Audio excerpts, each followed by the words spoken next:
जब तक ये सब मौजूद है, ये सूरज की रोशनी और ये बादल रहित आसमान, और जब तक मैं इनका आनंद ले सकती हूँ, मैं कैसे दुखी हो सकती हूँ। जो भी डरा हुआ, अकेला और दुखी है, उसके लिए सबसे बेहतर है बाहर निकलना, एक ऐसी जगह जहां वो अकेला हो, अकेला बादलों, प्रकृति और भगवान के साथ।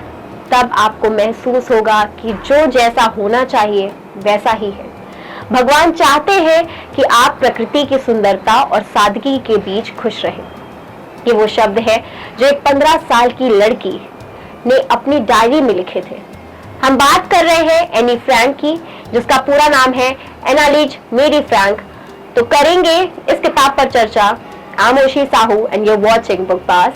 If you have not subscribed our channel, please do subscribe and don't forget to press the bell icon.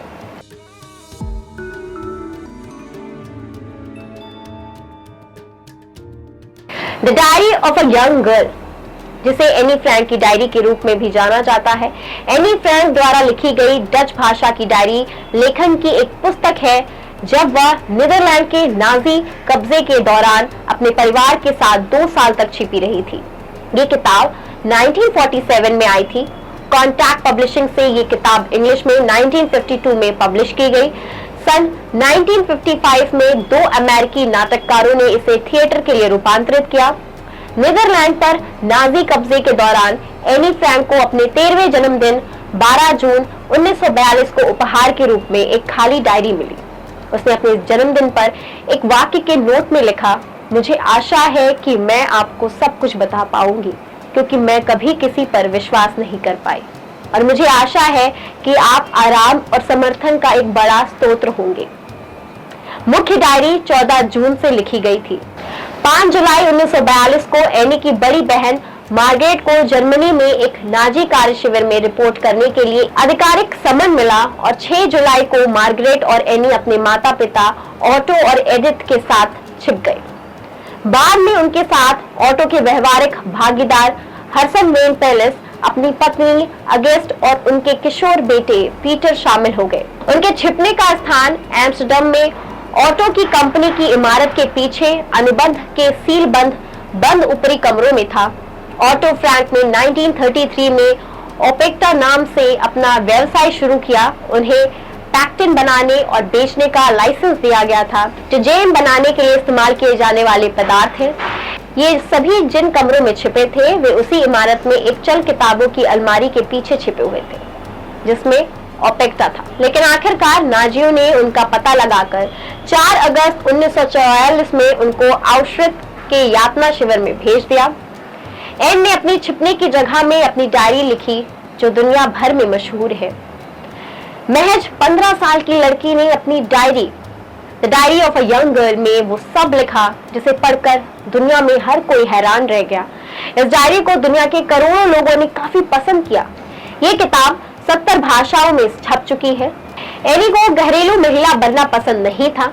Germany में जन्म लेने वाली एनी भी यहूदियों के साथ हुए अत्याचार का शिकार हुई थी। इस दौरान करीब 60 लाख यहूदी को गैस चैम्बर में डालकर भूखा रखकर और हद से ज्यादा काम करवाकर मार दिया गया, जबकि 1.5 करोड़ से अधिक यहूदी मुश्किलों के बीच रहने को मजबूर थे। दूसरे विश्व युद्ध के दौरान एनी को अपने परिवार के साथ एक सीक्रेट जगह एनी फ्रैंक हिडन प्लेस पर छिपकर रहना पड़ा क्योंकि जर्मनी के सैनिक ढूंढ कर यहूदियों को मार रहे थे। इस कहानी के कुल 8 किरदार हैं। इनमें एनी की मां एडिथ फ्रैंक, उसके पिता ऑटो फ्रैंक, की बहन मार्गो फ्रैंक है। इनके अलावा इसी सीक्रेट जगह पर हर्मन वॉन पेलिस, उनकी पत्नी ऑगस्ट वॉन पेलिस और उनका बेटा पीटर वॉन पेलिस भी रहते हैं। वॉन पेलिस को एनी ने अपनी डायरी में वॉन डॉन्स का कहा है। कहानी के 8वें किरदार है फिट्स फेवर, जिन्हें एनी ने डायरी में एल्बर्ट ड्यूसेल कहा है, जो कि वॉन पेलिस के डेंटिस्ट हैं। कहानी की शुरुआत होती है साल 1929 से। इसी साल 12 जून को जर्मनी के फ्रैंकफर्ट में एनी का जन्म हुआ था। उसके पिता पहले विश्व युद्ध में जर्मन सेना के लेफ्टिनेंट थे और बाद में व्यापारी बन गए। ये परिवार रूढ़िवादी नहीं था, बहुत ही लिबरल और बहुत ही अमीर था। हिटलर बेशक 1933 में सत्ता में आया हो, लेकिन उससे पहले वो नफरत फैलाने का काम कर रहा था। 1933 के मार्च महीने में भी पहला यातना शिविर भी खोला गया। एडोल्फ हिटलर ने यहूदियों को मरवाना शुरू कर दिया। पहले विश्व युद्ध में जर्मनी बर्बाद हो चुका था। इसके लिए हिटलर ने यहूदियों को जिम्मेदार ठहराया और कहा कि जहां भी ये लोग मिले इन्हें मार दो।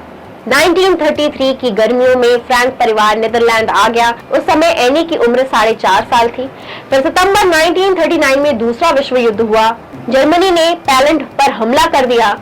ब्रिटेन और फ्रांस ने उसके खिलाफ युद्ध की घोषणा कर दी। मई 1940 आते आते जर्मनी ने नीदरलैंड, फ्रांस और बेल्जियम पर आक्रमण किया। इसी दौरान एनी को 12 जून 1942 को अपने 13वें जन्मदिन के अवसर पर वो लाल और सफेद रंग के चेक वाली एक डायरी मिली। इसके बाद फ्रैंक परिवार के लिए मुश्किलें बढ़ने लगी। ये लोग भी मूल रूप से जर्मनी के यहूदी थे जो नीदरलैंड में रह रहे थे। चूंकि अब नीदरलैंड भी इनके लिए सुरक्षित जगह नहीं रही, इसलिए इन्होंने एनी के परिवार के साथ छिपकर रहने का फैसला लिया। तो 16 नवंबर 1942 में साथ रहने आते हैं डॉक्टर ड्यूसेल। सीक्रेट एनेक्स यानी सीक्रेट जगह पर आने के लिए एनी डायरी लिखना शुरू करती है। वो इनमें अपने विचारों के साथ साथ सीक्रेट एनेक्स में होने वाली हर एक घटना के बारे में बताती है। उसने अपनी डायरी का नाम किटी रखा था। लोग आपको मुंह बंद रखने के लिए बोल सकते हैं, लेकिन आपको अपनी राय रखने के लिए नहीं रोक सकते। कुछ ऐसे ही थे एनी के विचार। उसकी डायरी की पहली एंट्री 12 जून 1942 की है और आखिरी एंट्री 1 अगस्त 1944 की। चूंकि 4 अगस्त को ये सभी लोग गिरफ्तार कर यातना शिविरों में भेज दिए गए थे। इन्हें सबसे पहले हॉलैंड के वेस्टरबोर्ग ट्रांजिट के कैंप में भेजा गया। हालांकि अभी तक ये साफ नहीं है कि इनके बारे में जर्मन सैनिकों को किसने बताया था। कई बार तो ऐसा भी कहा जाता है कि इमारतों की तलाशी के दौरान इन्हें गिरफ्तार किया गया था। ये सभी लोग इतने बदकिस्मत थे कि इन्हें जिस ट्रेन से यातना शिविर में ले जाया गया वो ऐसी आखिरी ट्रेन थी। ये सभी पहले आश्रित यातना शिविर लाए गए और फिर यहाँ सभी पुरुषों और महिलाओं को अलग अलग किया गया। एनी, मार्गो, मिसेस वॉन पेरिस को बर्जन बेल्सन यातना शिविर भेजा गया, जबकि एडिथ फ्रैंक को आश्रित में रखा गया।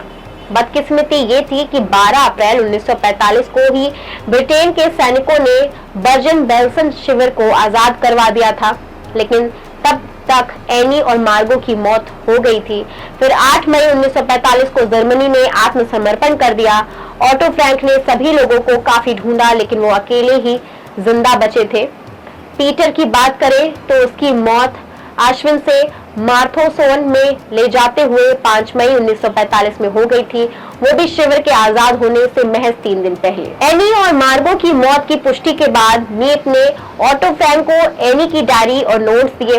मीप को उम्मीद थी कि वो ये सब एनी को देंगी, लेकिन एनी अब नहीं रही थी। दरअसल जब जर्मन सैनिक सबको ले जा रहे थे तभी एनी की डायरी उसी जगह पर गिर गई जहां ये लोग छिपे हुए थे। इनके दफ्तर में काम करने वाली मीप जब यहाँ आई तो उसे ये डायरी मिली। फिर ऑटो फ्रैंक अपनी बेटी को लेखिका बनने का सपना पूरा करते हैं और उसकी डायरी को पब्लिश कराते हैं। एनी की पहली डायरी डच टाइटल के साथ the secret annex diary latest from June 1942 1 अगस्त 1944 होता है। बाद में फिर इसे 70 से ज्यादा भाषाओं में पब्लिश कराया गया और diary the diary of the young girl Anne Frank के नाम से पब्लिश होती है। अपनी बेटी की डायरी पढ़ने के बाद ऑटो कहते कतई अंदाजा नहीं था कि उनकी बेटी कितना गहरा सोचती थी और कितनी बातों को अपने अंदर समेटी रहती थी। उम्मीद है आपको ये वीडियो पसंद आया होगा। ऐसे ही वीडियो को देखने के लिए हमारे चैनल को अभी सब्सक्राइब करें। शुक्रिया।